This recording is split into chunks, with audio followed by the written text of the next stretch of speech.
দেখছেন প্রচুর গরম, কিন্তু চলো আজকে কি বৃষ্টি হয়েছিল, একটু ওয়েদারটা খুব ভালো ছিল।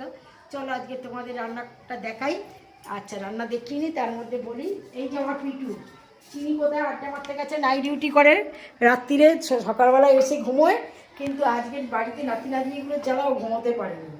ওর বন্ধু টন্ধু এসেছে, স্যার খেলাধুলা করছে। পিপো পিপো পিটুর আমার বাচ্চা হবে সব। রান্নাগুলো দেখিনি একটু। চলো। আচ্ছা, শুভ দুপুর। হ্যাঁ, আমাকে অনেকে জিজ্ঞেস করছে আমি কতক্ষণ ধরে রান্না করি।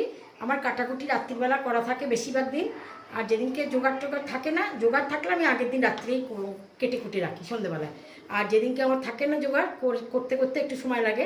এমনি আমার 1.5 থেকে 2 ঘন্টাও লাগে না, 1.5 ঘন্টার মধ্যে আমার 3টে জলে, একটা ইন্ডাকশান আর 2টো গ্যাস, 2টো ওভেন, একসঙ্গে 3টে জলে, কোনো অসুবিধে নেই। একদম 12টায় আরম্ভ করলে 1:30টার মধ্যে রান্না আমি কমপ্লিট করি। তার ভেতরে আমি বাসনও মেজে নিই, রাঁধতে রাঁধতে বাসনও মেজে নিই। আজ কি রান্না করেছি দেখো, কি করব, কালকেরই ওটা ছিল একটুখানি, আর বাকিটা নতুন ধরনের রান্নাও করেছি।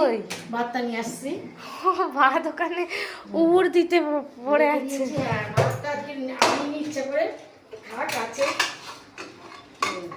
ভাত। এই তো চলো ভাত দেখাই। গরম ভাত। গরম ভাত। আর তোমরা আমাকে বলো, কমেন্টে বলো, তোমরা যদি এই জিনিস করে দিন খেয়ে থাকো। এটা হচ্ছে থোড় আর সোয়াবিন আলু। আমার মা থোড় আর আলু পোস্ত করতো। আজকের মেয়ে যেহেতু শনিবার সোমবার একটু খায়, এই জন্য একটুখানি মেয়েকে জিজ্ঞেস করলাম দিয়ে দেবো সোয়াবিন, বলে দাও, দিয়ে সিটি মেরে নেবেন, অল্প জল দিয়ে, একটু ফোঁটা নুন দিয়ে ভালো করে 3টেকেই ধোবেন, ধুয়ে অল্প জল দিয়ে সিটি মেরে নেবেন। তারপরে আপনারা যেমন পোস্ত রাঁধবেন, জলটা কিন্তু ফেলবেন না, ওই জলটা দিয়ে পোস্তটা হবে। এই যে পোস্ত, এতে তার মানে সোয়াবিন আছে, আলু আছে, আর থোড় আছে। আচ্ছা, ডাঁটা আলু কুমড়োর তরকারি, এটা সর্ষে বাটা। আর এতে কিন্তু মিষ্টি দেবেন অবশ্যই, মিষ্টি না হলে খেতে ইচ্ছে করবে না। আচ্ছা, এয়ার ফ্রায়ারে এই যে উচ্ছে ভাজা, আর আমার হচ্ছে বাঁধাকপি, আধখানা বাঁধাকপি ছিল, আমি ফেলে দেবো কেন, আমি বড়া করে নিলাম। এয়ার ফ্রায়ার করেছো, কিন্তু এইটা তুমি একসাথে রেখেছো কেন? তাতে কি হয়েছে?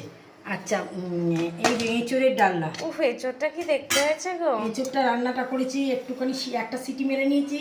এতে এতে অনেক জিনিস দিয়েছি, কাজু বাদাম টাদাম দিয়েছি, তাই এত সুন্দর দেখতে হয়েছে। কাজু বাদাম দিয়ে করেছো তাই তো? কাজু বাদাম দিয়ে করেছি, ওই জন্য এত সুন্দর দেখতে হয়েছে। কাজু বাদাম আর একটু আদা, একটু আচ্ছা আমের চাটনি, মিষ্টি আম দিয়ে, মানে মিষ্টি দিয়ে চাটনি করেছি।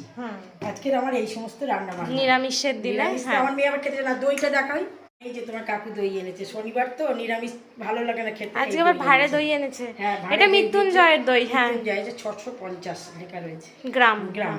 হ্যাঁ, আজ আমার এই সমস্ত রান্না বান্না, আমার রান্না বান্না কথাবার্তা যদি